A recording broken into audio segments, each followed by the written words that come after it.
নমস্কাৰ এই মুহূৰ্তত আমাৰ হাতত আহি পৰিছে কেইবাটাও বিগ ব্ৰেকিং নিউজ দিবলৈছো এই মুহূৰ্তৰ এটা বিগ ব্ৰেকিং নিউজ বিপদে লগ এৰা নাই শিৱসাগৰক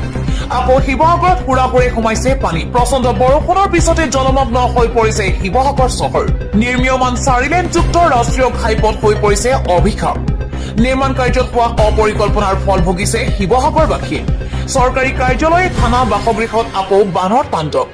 ৰ'দত শুকুৱাবলৈ দিয়া সামগ্ৰী আকৌ উঠিছে বানত যেন বিপদে লগ নেৰা হৈছে শিৱসাগৰক দিবলৈছে এই মুহূৰ্তৰ আন এটা বিগ ব্ৰেকিং নিউজ মংগলদৈ বিবাহ বিচ্ছেদ নোহোৱাকৈয়ে দ্বিতীয় বিবাহ কৰোৱা স্বামীৰ বিৰুদ্ধে এগৰাকী দুৰ্ভগীয়া মহিলাই মুখ্যমন্ত্ৰী ডক্টৰ হিমন্ত বিশ্ব শৰ্মাৰ ওচৰত অভিযোগ দিয়াৰ পিছতে একশ্যন মোডত মুখ্যমন্ত্ৰী ডক্টৰ হিমন্ত বিশ্ব শৰ্মা দুগৰাকী বিয়া কৰোৱা স্বামীৰ বিৰুদ্ধে মুখ্যমন্ত্ৰীৰ ওচৰত অভিযোগ দিয়াৰ পিছতে মুখ্যমন্ত্ৰী হিমন্ত বিশ্ব শৰ্মাৰ মন্তব্য তোৰ বদমাছ স্বামীৰ বিৰুদ্ধে তই কমপ্লেইন দি 2 লাঠি মাৰি তাক ধৰি আনি দৰখাস্ত লিখি ৰেডি কৰি ৰাখ বদমাছ স্বামীক আমি মাৰিমেই ঠিকনা দিবি এইদৰে ৰাজ্যত বহু বিবাহৰ বিৰুদ্ধে পুনৰ এবাৰ একশ্যন মোডত মুখ্যমন্ত্ৰী ডক্টৰ হিমন্ত বিশ্ব শৰ্মা ৰাজহুৱাকৈ কঠোৰ ব্যৱস্থা লোৱাৰ হুংকাৰ মুখ্যমন্ত্ৰী ডক্টৰ হিমন্ত বিশ্ব শৰ্মাৰ দিবলৈছে এই মুহূৰ্তৰ আন এটা বিগ ব্ৰেকিং নিউজ নগাঁও লোকসভাৰ উপ নিৰ্বাচনৰ প্ৰাৰ্থীক লৈ চৰ্চাত আছে IAS দেৱাশিষ শৰ্মা প্ৰথমবাৰলৈ মুখ খুলিলে চৰ্চাত থকা IAS দেৱাশিষ শৰ্মাই ৰাইজৰ সেৱা কৰিবলৈ সদায় মন যায় কিবা যদি সুযোগ পাওঁ নিশ্চয়কৈ বুলি মন্তব্য IAS দেৱাশিষ শৰ্মাৰ আজিৰ দিনটোত মই চৰকাৰী চাকৰিত আছো তাৰ মানে মই এগৰাকী সম্পূৰ্ণ চৰকাৰী চাকৰিয়াল বৰ্তমান মোৰ এই ৰাজনীতি সংক্ৰান্তত মন্তব্য বিধিগতভাৱে ভুল চৰকাৰী চাকৰি থকালৈকে ৰাজনীতিৰ কথা ক'ব নালাগে অৱসৰ ললে নিশ্চয়কৈ ৰাইজৰ কাম কৰিম আমাৰ কামটোৱে তেনেকুৱা সদায় ৰাইজৰ লগত থকা এইদৰে প্ৰথমবাৰলৈ মুখ খুলিলে চৰ্চাত থকা IAS দেৱাশিষ শৰ্মাই দিবলৈছো এই মুহূৰ্তৰ আন এটা বিগ ব্ৰেকিং নিউজ অসমত বান বিভীষিকাৰ মাজতে হিন্দু মুছলমানৰ সম্প্ৰীতিৰ নিদৰ্শন জাতি ধৰ্মৰ বিভেদ এৰি মানৱতাবাদক লৈ বন্যাৰ্তৰ কাষত মুছলমান 40জনীয়া এটা মুছলমান লোকৰ দলে শ্ৰমদান কৰিলে থানত কেন্দুগুৰিয়া বৰপাত্ৰ দৌল ডাঙৰীয়া থানত একে ব্যতিক্ৰমী দৃশ্য বৃহত্তৰ বেতবাৰীৰ কেন্দুগুৰি বৰপাত্ৰ দৌল আৰু পুখুৰীৰ প্ৰাংগণত শ্ৰমদান সদৌ অসম গৰীয়া জনগোষ্ঠীয় পৰিষদৰ সদস্যৰ শ্ৰমদান স্বৰ্গদেউ ৰুদ্ৰসিংহৰ মন্ত্ৰী চেংকন বৰপাত্ৰ গোহাঁয়ে নিৰ্মাণ কৰিছিল দৌল ধৰ্মৰ গোড়ামী বাদ দি আমি সদায় মিলিজুলি থাকিব লাগিব এই বিপৰ্যয়ৰ সময়ত এজনে আনজনৰ পৰিপূৰক হৈ থাকিব লাগিব হিন্দু মুছলমান ভেদাভেদ কৰি একো লাভ নাই আমি সকলোকে সহায় কৰো আহক বুলি মন্তব্য কৰিছে দিবলৈছো এই মুহূৰ্তৰ আন এটা big breaking news Narendra Modi নে ৰাহুল গান্ধী যুৱ প্ৰজন্মৰ মাজত কোন জনপ্ৰিয় আহি গ'ল চি ভোটাৰৰ সমীক্ষা পপুলাৰ জনতা পাৰ্টিৰ আন্দোলনে লাভ কৰাৰ সফলতাৰ পাছতেই জেনজিক লৈ দেশজুৰি চৰ্চা চলিছে কেন্দ্ৰীয় শিক্ষামন্ত্ৰী ধৰ্মেন্দ্ৰ প্ৰধানৰ পদত্যাগৰ পাছতেই জনপ্ৰিয়তা বৃদ্ধি পাইছে CJPৰ প্ৰতিষ্ঠাপক অভিজিত দীপকেৰ আনহাতে যুৱ প্ৰজন্মক আকৰ্ষণ কৰিবলৈ প্ৰধানমন্ত্ৰী নৰেন্দ্ৰ মোদীয়েও আজিকালি ইনষ্টাগ্ৰামত প্ৰতিদিনে শ্বেয়াৰ কৰে ভিডিঅ' ইয়াৰ মাজতে যুৱক যুৱতীসকলৰ মাজত প্ৰধানমন্ত্ৰী নৰেন্দ্ৰ মোদী ৰাহুল গান্ধী আৰু অভিজিত দীপকেৰ কোন বেছি জনপ্ৰিয় ইয়াকে লৈ এটা সমীক্ষা চলাইছিল চি ভোটাৰে যুৱক যুৱতীসকলক প্ৰশ্ন কৰিছিল যে যুৱক যুৱতীসকলৰ মাজত আটাইতকৈ জনপ্ৰিয় নেতা কোন ইয়াৰ উত্তৰত 39.8% যুৱক যুৱতীয়ে প্ৰধানমন্ত্ৰী মোদীক আটাইতকৈ জনপ্ৰিয় নেতা বুলি কয় 27.9% যুৱক যুৱতীয়ে ৰাহুল গান্ধীক আৰু 12.6% CJPৰ অভিজিত দীপকেক জনপ্ৰিয় নেতা বুলি মন্তব্য কৰে দিবলৈছো এই মুহূৰ্তৰ এটা বিগ ব্ৰেকিং নিউজ উজনিৰ প্ৰলয়ংকাৰী বানক ৰাষ্ট্ৰীয় সমস্যা হিচাপে ঘোষণা কৰিব নিবিচাৰে মুখ্যমন্ত্ৰী ডক্টৰ হিমন্ত বিশ্ব শৰ্মাই মুখ্যমন্ত্ৰীৰ মতে লক্ষাধিক মানুহৰ জীৱন তছনছ কৰা এই বিধ্বংসী বান ৰাষ্ট্ৰীয় সমস্যা নহয় ৰাষ্ট্ৰীয় সমস্যা হিচাপে ঘোষণা কৰিলে শেষ হৈ নাযায় অসমৰ বান পৰিস্থিতি বুলি মন্তব্য কৰিছে মুখ্যমন্ত্ৰী ডক্টৰ হিমন্ত বিশ্ব শৰ্মাই মুখ্যমন্ত্ৰীৰ মতে বানপানীক ৰাষ্ট্ৰীয় সমস্যাৰ পৰিৱৰ্তে ৰাষ্ট্ৰীয় সমাধান হিচাপেহে ঘোষণা কৰিব লাগে ইফালে বান পৰিস্থিতিৰ সমাধানৰ ব্যৰ্থতাক লৈও অকপট স্বীকাৰোক্তি মুখ্যমন্ত্ৰী ডক্টৰ হিমন্ত বিশ্ব শৰ্মাৰ ৰাজ্যৰ বান ৰোধৰ বাবে ৰাজ্য চৰকাৰৰ হাতত কোনো আঁচনি নথকাৰ কথা স্বীকাৰ মুখ্যমন্ত্ৰী ডক্টৰ হিমন্ত বিশ্ব শৰ্মাৰ মুখ্যমন্ত্ৰীৰ মতে বিশেষ আঁচনিৰ জৰিয়তেহে সমাধান কৰিব পাৰিব ৰাজ্যৰ বান সমস্যা এইদৰে মন্তব্য কৰিছে মুখ্যমন্ত্ৰী ডক্টৰ হিমন্ত বিশ্ব শৰ্মাই দিবলৈছো এই মুহূৰ্তৰ আন এটা বিগ ব্ৰেকিং নিউজ সাৱধান হওক ৰাজ্যবাসী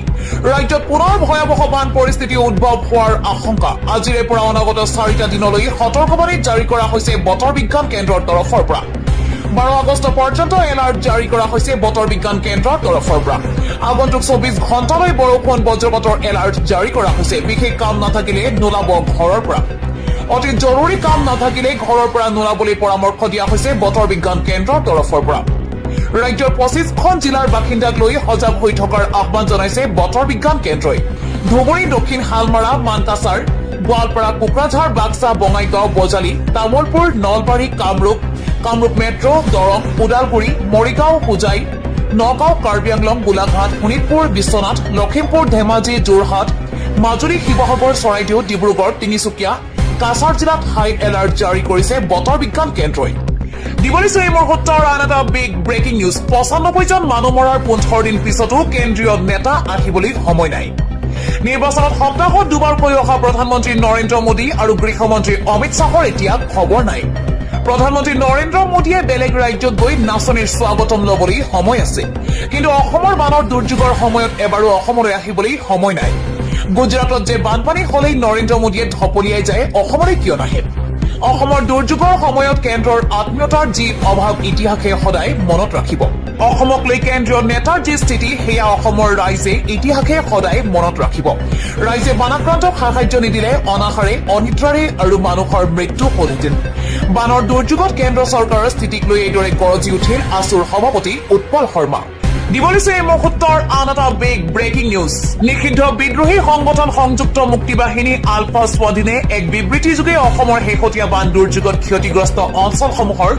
পুনৰুদ্ধাৰৰ বাবে অইল আৰু ONGCৰ পৰা অধিক আৰ্থিক সহায় আৰু পুনৰ বাসনমূলক ব্যৱস্থা গ্ৰহণৰ দাবী জনাইছে। আলফা স্বাধীনে 3টা মূল দাবী উত্থাপন কৰিছে। ইয়াৰ ভিতৰত আছে অসমৰ পৰা আহৰণ কৰা তেল, গেছ আৰু অন্যান্য সম্পদৰ পৰিমাণ আৰু ইয়াৰ অৰ্থনৈতিক মূল্যৰ তথ্য ৰাজহুৱা কৰা। বানপীড়িত অঞ্চলসমূহৰ পুনৰুদ্ধাৰৰ বাবে প্ৰতিটো প্ৰতিষ্ঠানে 200 কোটি টকাকৈ অনুদান আগবঢ়োৱা আৰু ক্ষতিগ্ৰস্ত অঞ্চলৰ উপযুক্ত প্ৰাৰ্থীসকলক নিয়মীয়া চাকৰিৰ সুযোগ প্ৰদান কৰা। ইয়াৰ লগতে অসমৰ বিভিন্ন জাতীয় আৰু সামাজিক সংগঠনসমূহক বানপীড়িত লোকসকলৰ স্বাৰ্থত একত্ৰিত হৈ পদক্ষেপ গ্ৰহণৰ আহ্বান জনোৱা হৈছে। আলফা স্বাধীনে দাবী কৰে যে দশকজুৰি অসমৰ খনিজ তেল আৰু প্ৰাকৃতিক গেছৰ সম্পদ ব্যৱহাৰ কৰি অহা অইল আৰু ONGCয়ে বানপীড়িত লোকসকলৰ প্ৰতি অধিক সামাজিক দায়বদ্ধতা পালন কৰা উচিত। ইয়াৰ উপৰিও আলফা স্বাধীনে কয় যে অসমৰ মানুহে কোনো দয়া বা অনুগ্ৰহ বিচৰা নাই, বিচাৰিছে ন্যায্য প্ৰাপ্য অধিকাৰ।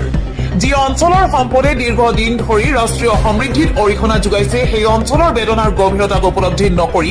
সহায়ৰ নামত নগণ্য পৰিমাণৰ অনুদানেৰে পীড়িত মানুহৰ ক্ষতত উপহাসৰ মলম সানিব, সেয়া কোনো কাৰণতে মানি লোৱা নহ'ব বুলি আলফা স্বাধীনে বিবৃতিত উল্লেখ কৰিছে। দিবলৈছে এই মুহূৰ্তৰ আন এটা বিগ ব্ৰেকিং নিউজ। উজনিৰ বানাক্ৰান্তক লৈ আৰম্ভ বিজেপিৰ ৰাজনীতি। বন্যাৰ্তক 15,000কৈ ক্ষতিপূৰণ দিয়াৰ নামত শিৱসাগৰত ৰাজনীতি বিজেপিৰ।